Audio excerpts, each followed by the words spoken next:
We are back here at Gold Derby, Charlie Bright, Luca Giliberti, and I, Riley Chow, to discuss the Emmy Awards, and specifically our nomination predictions for Best Drama Supporting Actor and Actress. Luca, why don't you start us off with Supporting Actor? What's going on there? In Supporting Actor, so who I have in Supporting Actor, well, winning at the moment, I have Tom Pelphrey, who was the recent addition to Ozark's third season. He sort of shot up in our odds unexpectedly because I don't think anyone was talking about him before the season started. But then he gave this breakout performance, this really showy performance, and his arc in the season is absolutely incredible. I think he's someone, if he gets nominated, he will be very competitive for the win. But nipping at his heels is definitely Billy Crudup for The Morning Show, who won Critics' Choice. He was nominated for the Screen Actors Guild Award, so he's definitely a threat. And otherwise, I have Bradley Whitford for The Handmaid's Tale, Jonathan Banks for Better Call Saul. I still have Mandy Patinkin in for Homeland because he gave an incredible performance in the 8th season, but more importantly, he was nominated for the 6th and 7th season, even when the show was dropped for a drama series, even when Claire Danes was dropped, so they obviously still really love him on the show. So I have him in because the 8th season was probably one of his best. And then I still have in David Harbour, who got the SAG nomination for Stranger Things. It's so tricky with all these shows these days that are taking these long hiatuses. Like Mandy Patinkin wasn't nominated last year because the show wasn't on. Yeah. So would he have been nominated if he were eligible? Who's to say? Like I don't have Mandy Patinkin in, but this is the category that just randomly goes back to Mandy Patinkin, or it goes back to Jon Voight, or Jonathan Banks gets nominated every year regardless of the material. So it is kind of the veteran category, and I think it's a decent bet. Charlie, where do you stand on this category? I'm actually in the same boat. In terms of the top spot that Luca is in, I have Tom Pelphrey winning for Ozark. I think last year was big proof that that Emmy voters are not just watching the show, but they're really liking. They're really, really into it. Of course, Julia Garner's win, but then that Jason Bateman win for directing. That's still a surprise. That's still a surprising one when you look at that one. It was like, wait, I'm sure even he's like, wait, how did I beat Game of Thrones? It's like, so I think Pelphrey is in the top spot. And then I have, then I got Banks, Kieran Culkin, Bradley Whitford, Matthew McFadyen, and Josh O'Connor rounding it out. I think that, I'm a bit more, in the past 20 minutes, I've been finding myself a bit more, wanting to be a bit more cautious about Succession. So I might have to drop either Kieran Culkin or Matthew McFadyen. Kieran Culkin is a possibility because, even after he was nominated for a Golden Globe for the first season, wasn't able to get into this category, even though it did get nominations in series, writing, and directing. Stranger Things, it kind of feels just like it's just sort of passed everything over, and I don't know. Do you guys have that in your drama series predictions? No.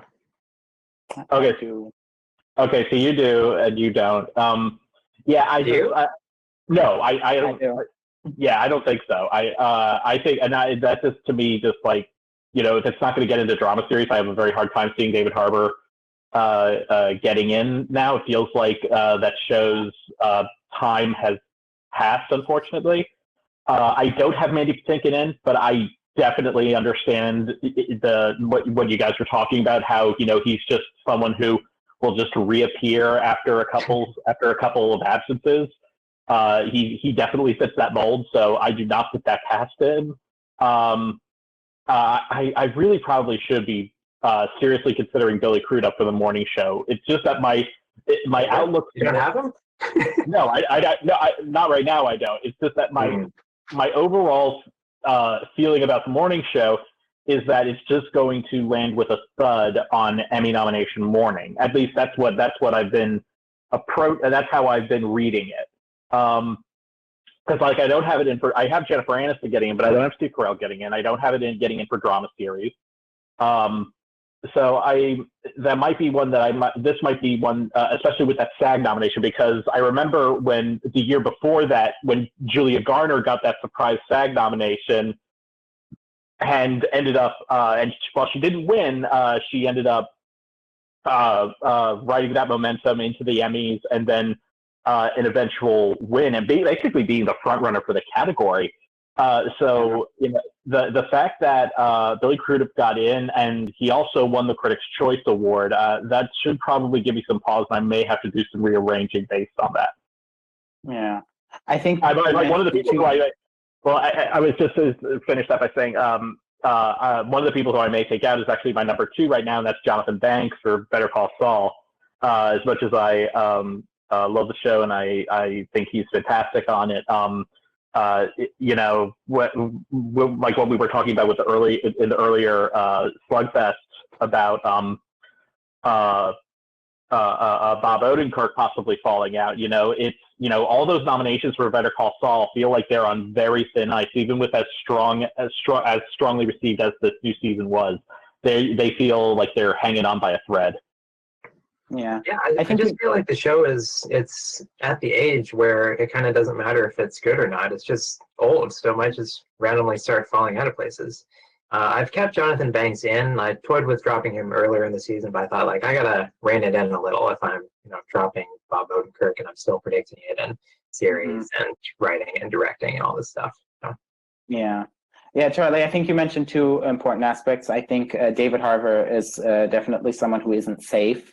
I still have, actually just put Stranger Things back into my drama series lineup after taking out Westworld, because I feel like Stranger Things could be one of those shows when voters can check off as many shows or as many performers as they want. They might just say, oh, I loved this season, loved this show in the first 2 seasons, or maybe they also loved season 3, and they just say check. And I could see them doing the same for David Harbour, who's become almost the face of the show. He was the only one who was nominated at SAG, even though Millie Bobby Brown was nominated for the first 2 seasons, but she wasn't for the third. He was still able to get in. We should remember that he got in for a supporting performance again. And he has a very special arc in the 3rd season, especially in the finale. So if people sort of remember it, since Stranger Things season 3 aired, it will have aired a year ago.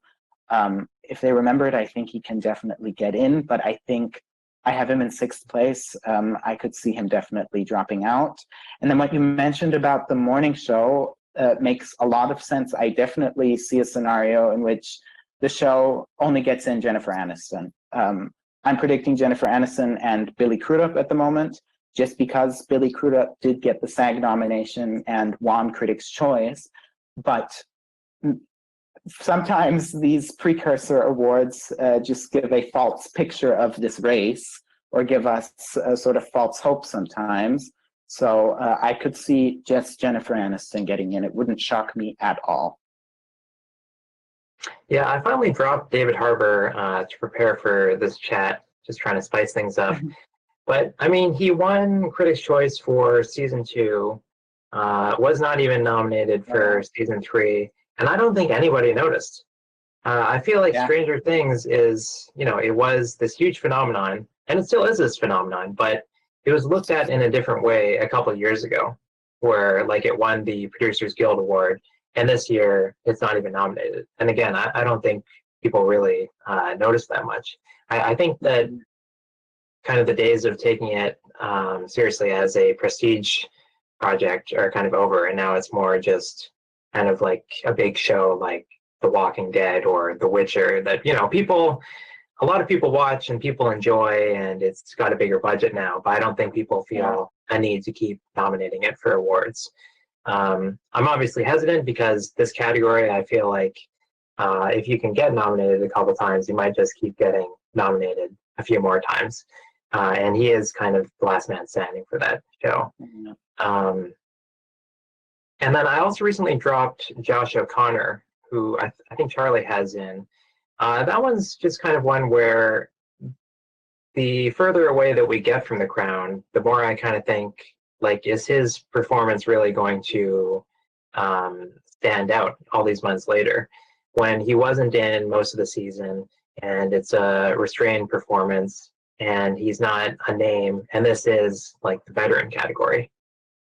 But yeah, Charlie, what do you think? I don't know. I mean, I do have him in sixth place, but I mean, it does cause me to rethink this because this is usually a category that is that kind of veteran category, and usually if there are younger people, they usually only have like maybe a spot or two, and it feels like Pelfrey definitely claims at least one of those spots.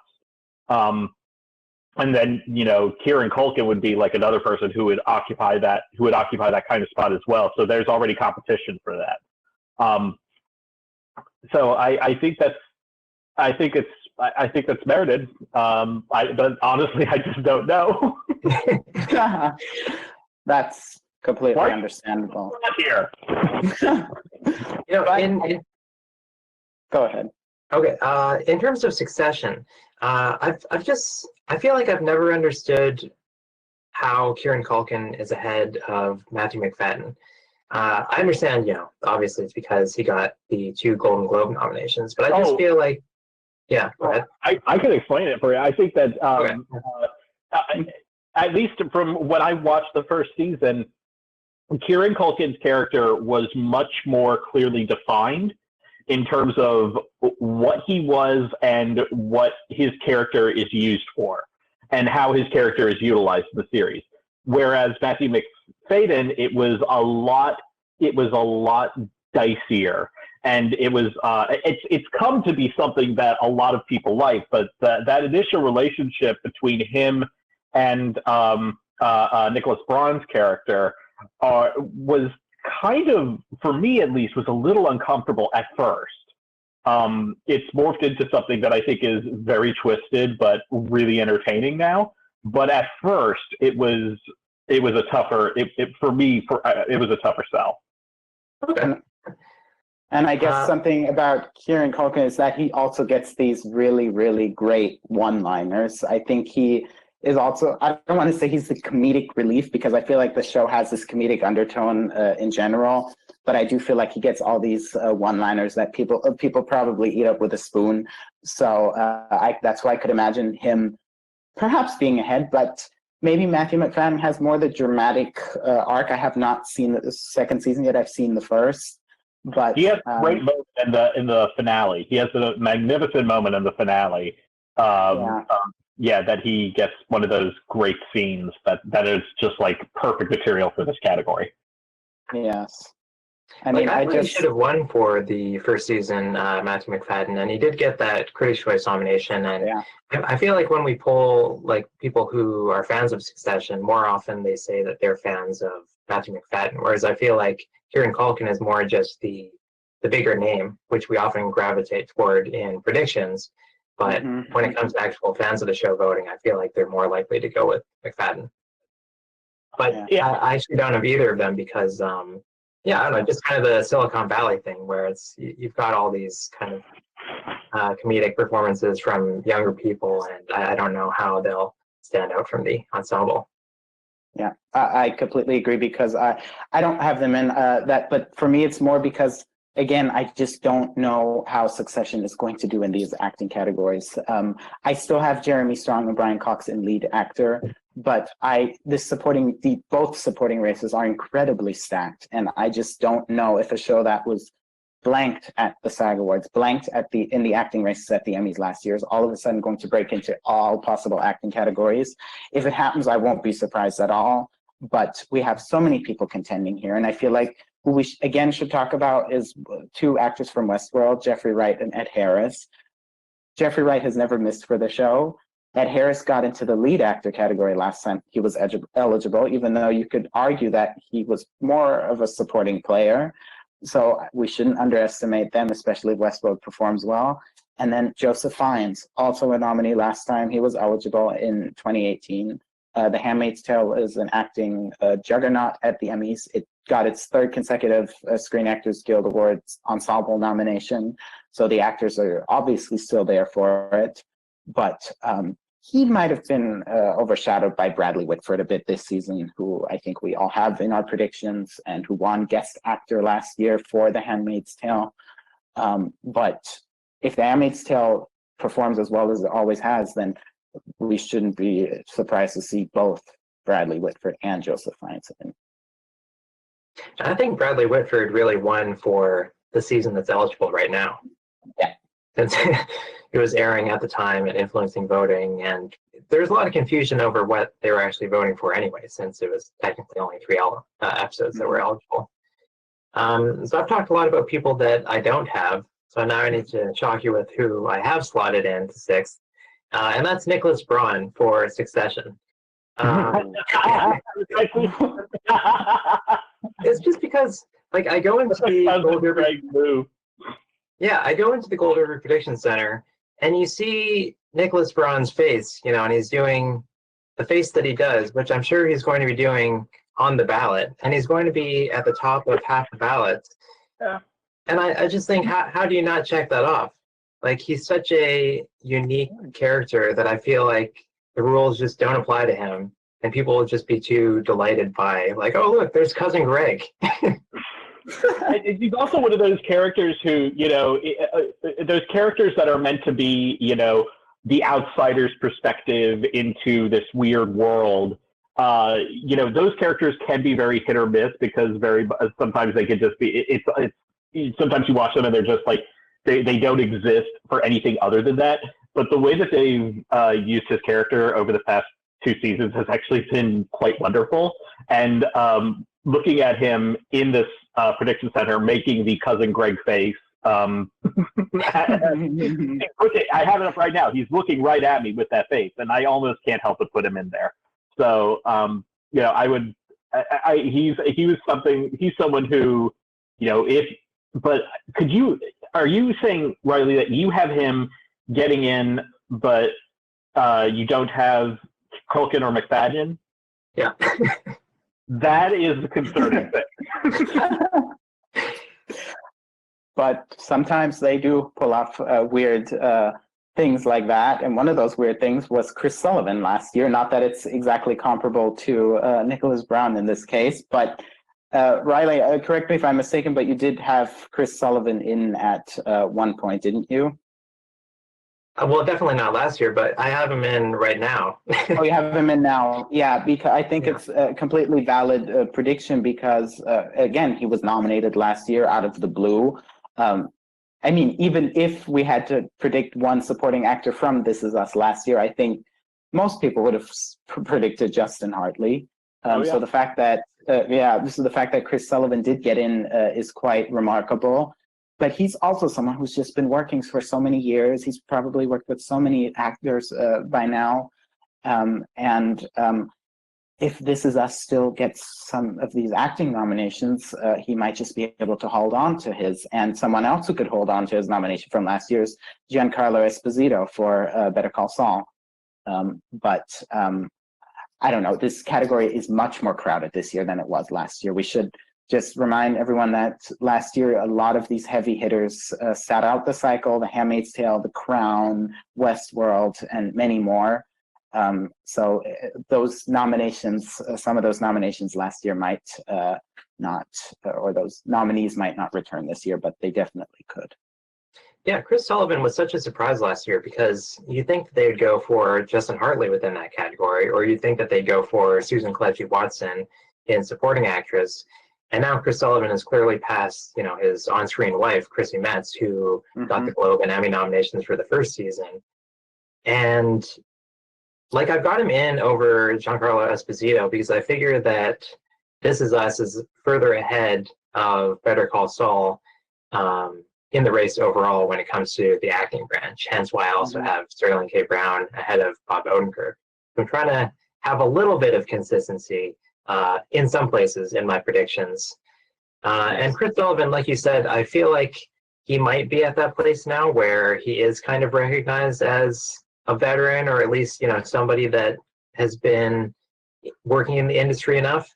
I mean, he was in that first episode of Stranger Things, and he was in Right. the Nick for a couple of years, and I don't know. It's just kind of the vibe that I get from him. Right. But yeah, I was just really looking to shake up my predictions, so that's where we are. Yes. I think we also need to watch out for Mark Duplass Yes. or The Morning Show, just because, well, he's pretty much a co-lead in that show.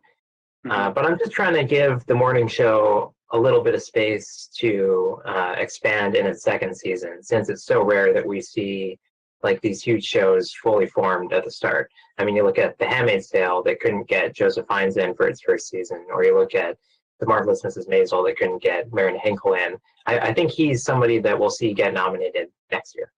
Yeah, and he's also, again, another working actor who's been working for many years, has worked with so many people. He was also in Bombshell recently, for instance.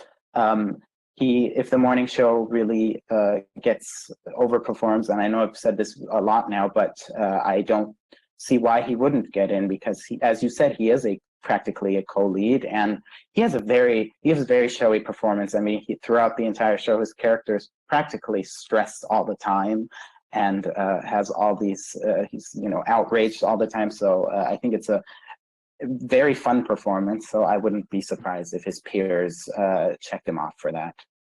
Another thing is, well, he may not necessarily fit into that field of veteran actor, even though he's been working for a while. The work that he's done as in his line of work as a producer has also helped a lot with actors, with all sorts of actors, and that can only help him. Right. All right, we've been talking for a while, and it's occurred to me that we actually have only covered one of the two categories that we're supposed to cover in this video. So let's jump over to supporting actress, where the Gold Derby top 6 are Helena Bonham Carter for The Crown, Julia Garner for Ozark, Meryl Streep for Big Little Lies, Laura Dern for Big Little Lies, Tandy Newton for Westworld, and we have a new arrival in Sarah Snook for Succession. She had submitted as a lead last year, and now is submitting in supporting. And the predictors at Gold Derby are latching on to this strategy. So, Luca, I understand that you, as always, are under-predicting Succession. Do you have any comments there? I feel very conflicted about this one, because the fact that she has risen, or has sort of climbed her way into our top 6 so quickly after it was confirmed that she was going to contend in supporting and not in lead is quite remarkable. There's a lot of passion for Shiv, and even though I haven't seen the second season, I know that her character has this big arc. So I could see her getting in. I just feel like there's so much competition in this race. I think probably next to drama actress, it's perhaps the most stacked category of the entire Emmy cycle. Again, I just don't know how Succession is going to perform in these acting races, and until I've sort of come to a definite conclusion, I won't put her in. But the fact that I'm not putting her in probably has more to do with the fact that I have other people who I think are ahead of her, or other shows that I think are ahead of Succession in the acting races, which sort of describes why my top 6 is quite different to the top 6 in our odds. With Sarah Snook, I kind of look at, like I said, I'm looking at kind of Atlanta as a possible Succession template. And, Zazie Beetz, she got in. She didn't deal with any internal competition from her show. And Succession is, another one of those shows where like 90% of the cast is men. And then you've got this one woman here, and it's like, well, how can she not go along for the ride? Mm-hmm. So yeah, I don't have her in. Who I think that the Gold Derby odds are really sleeping on, and somebody that I have in my top 3 is Janet McTeer for Ozark, because I think Ozark, we know, is huge with the acting branch. And we also, if you just talk to anybody right now, it's huge right now. And Janet McTeer is a huge part of that. Charlie, you actually have her in second, right? Yep. Ever since that season debuted, and the 3 things that I heard the most that I heard most people just raving about were Laura Linney, Tom Pelphrey, Janet McTeer. And she is, want to talk about a veteran. She is this distinguished British actress who's been acting on both in London and in New York on stage for decades. She's a 2-time Oscar nominee. I mean, she has that kind of pedigree that just sort of jumps out here, and coupled with a performance that has really stood out for a lot of people, only helps her in this sort of situation. Absolutely, I completely agree. I have her in as well. I think Ozark got 4 SAG nominations for its second season and was able to get 3 acting nominations at the Emmys. It got 9 nominations overall for season 2, and I think we can all agree that the third season was much more acclaimed than the first 2, probably combined. And it also aired at the right time. Netflix dropped at the end of March, when obviously a lot of people were at home due to the current situation. And I just see this show completely blowing up in the acting nominations. I think it's going to get both Julia Garner and Janet Mateer, and I think it's going to do well across the board. And as you said, she just gives the performance in that third season. And she has a very interesting character arc, and the way the season sort of ends her character arc is also very interesting. So I definitely see her in. And speaking of Ozark, I think Julia Garner can absolutely win again. I know a lot of people are going for Helena Bonham Carter for The Crown. That is absolutely understandable. She got a SAG nomination for a supporting performance. She got in everywhere she's needed to get in so far. But I feel like Julia Garner might just have that passion again, even though Janet Mateer is right there in that category.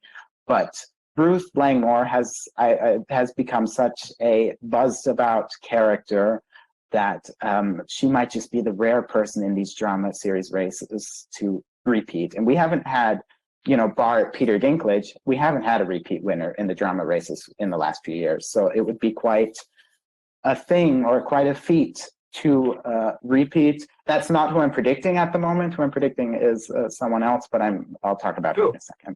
Well, I just wanted to add to that, interesting there. There are all these, we've talked about other categories about, the possibility of vote splitting, keeping, multiple nominees from one show getting into a category. Of all the drama acting categories, this one is the one that I am that provides me the least amount of anxiety. To me, both the idea that Julia Garner and Janet Mateer are getting in is, to me, a no-brainer. I agree. And I think a show we are very much, or people are very much underestimating in this category, is The Handmaid's Tale. I understand that the third season aired an entire year ago. I understand that the buzz for it was not as great as for the first 2 seasons, but the last time it was eligible, it got in 3 actresses. It got in Yvonne Strahovski, Ann Dowd, and Alexis Bledel. Alexis Bledel is not eligible in this category. She will be competing in guest. But I have both Yvonne Strahovski and Ann Dowd getting in. I even have Yvonne Strahovski winning, which is a no guts, no glory prediction at this moment. But both of them had an incredible third season. Ann Dowd has an entire episode that is about her character, and she's never really had that spotlight on the show so far. Yvonne Strahovski continues. It's true. Usually after someone wins, they'll be like, "Oh, let's do a whole episode for this character," especially when it was an unexpected win. But they didn't even do that in the second season. Exactly. And she has, not only does she have an episode that is only about herself, she also has the 4th episode where her character sort of has a reaction to a certain scene that I think most people remembered at the end. And Yvonne Strahovski continued to do the work she was doing in the second season. I would say she was probably the scene stealer or the MVP in the second season. And she might not have been in the third, but I still think she had turned in a consistently good performance. And the reason why I have her winning is sort of going back to Tandy Newton's win in 2018. She didn't win the first time she was contending for Westworld. She lost to Ann Dowd, but she was sort of able to capitalize on that goodwill on her second try and then won in 2018. I think that can happen to Yvonne Strahovski, but if both her and Dowd are nominated, it might be very difficult. I mean, for me, it's just kind of a cop-out where I can't really tell which one is ahead, so I'm just going with neither of them, because I feel like The Handmaid's Tale is kind of, it's again, at that age, this is its fourth year at the Emmys. It's clearly not winning drama series this year. I feel like 2 slots with the field this year is kind of a tall order. And Yvonne Strahovski, I feel like has the momentum.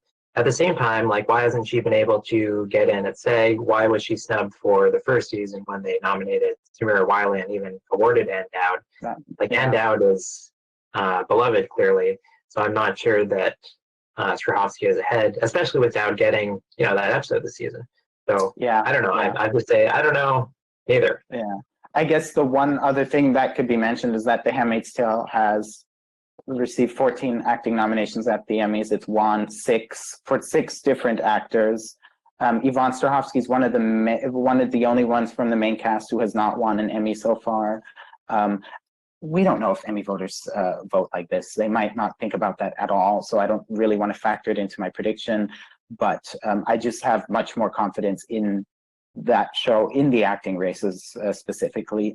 But I would not be surprised to see either one or both of them miss. This race is just incredibly stacked. And if we have the top drama series contenders sort of taking up all these slots, then they might just miss, unfortunately, but it's a possibility. Yeah, I basically only feel confident in the 2 Ozark supporting actresses and Helena Bonham Carter, because their shows are so far ahead and those performances are acclaimed. But after that, it gets really confusing. The morning show is a show that I feel like has a lot of heat with the acting branch, or at least I assume it does. But I don't have Gugu Mbatha-Raw, so that concerns me. I have both Big Little Lies supporting actresses that people are predicting in Meryl Streep and Laura Dern. Again, Big Little Lies feels like it was a very long time ago, and I don't think anybody cares about it right now. But I'm just saying, it did get the best ratings that HBO got this year.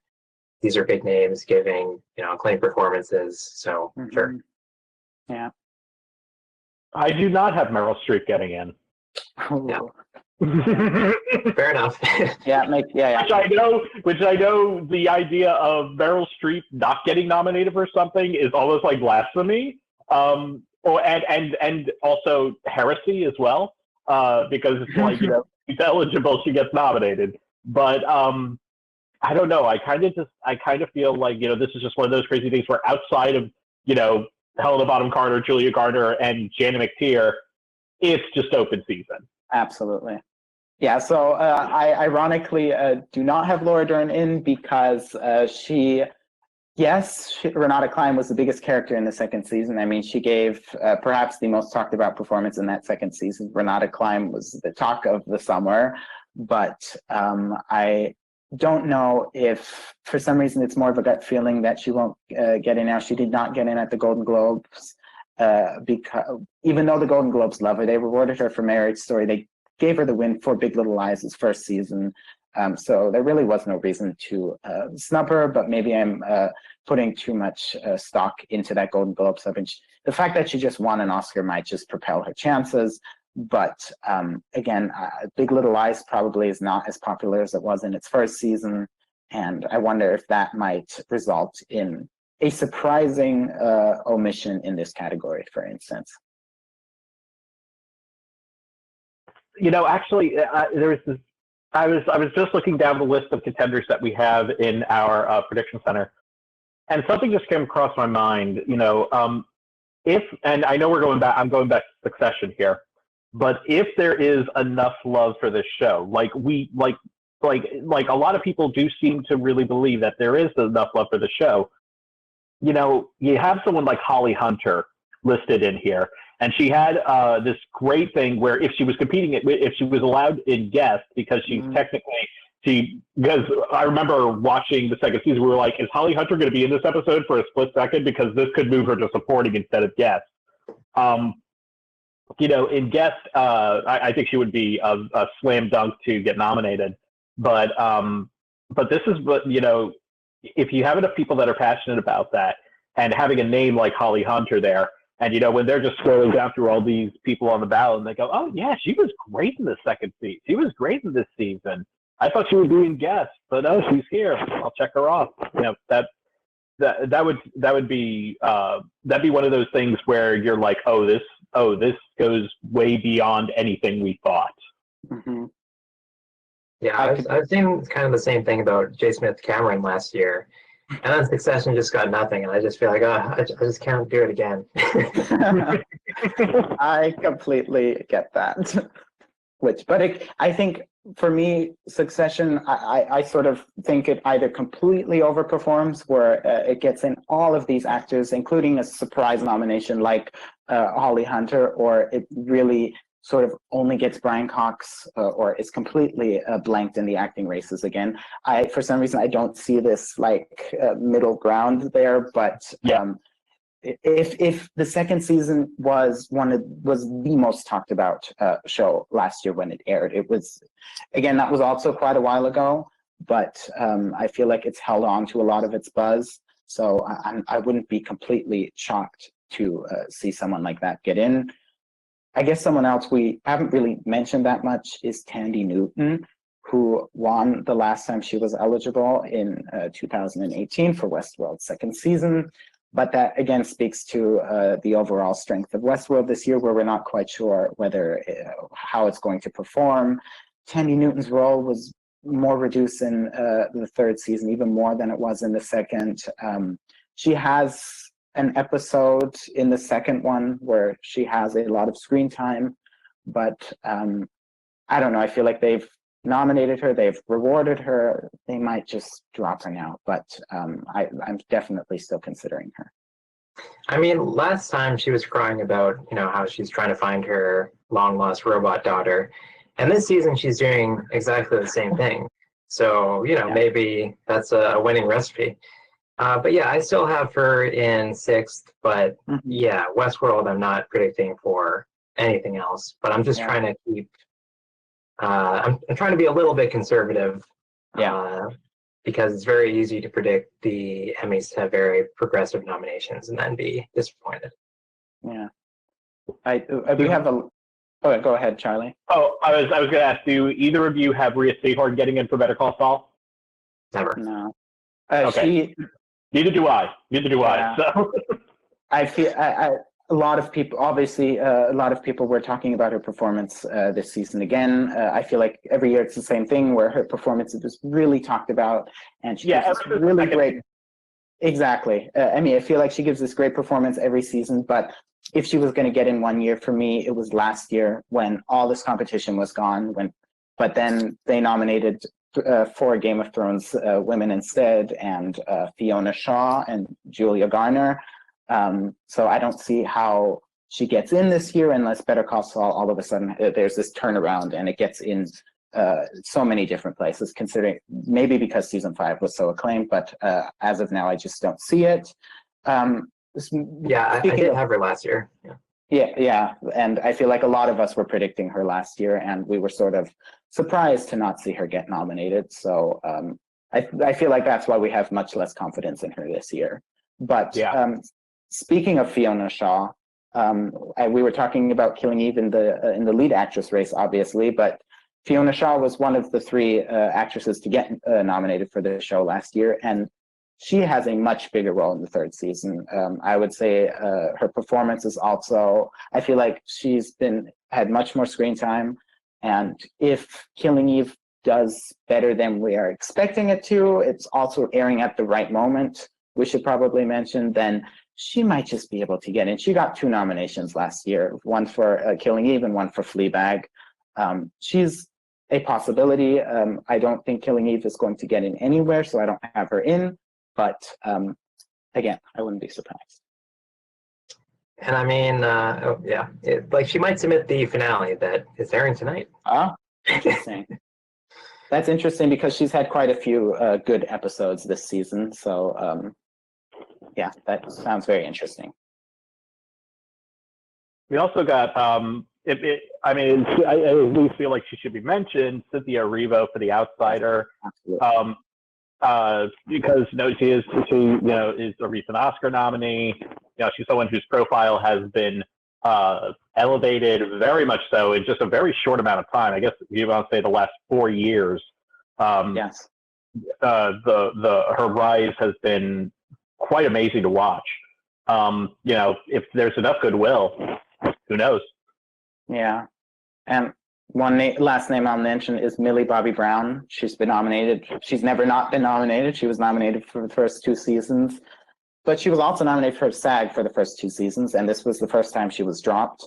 I'm not saying that's the reason why she won't get in here, but I just feel like this is where I think Stranger Things sort of strength will manifest, or lack of strength will manifest, because I don't think she is getting in this time around. I think David Harbour has very much become the face of this show, and if it gets in anywhere for acting, I think it'll be for him in supporting actor.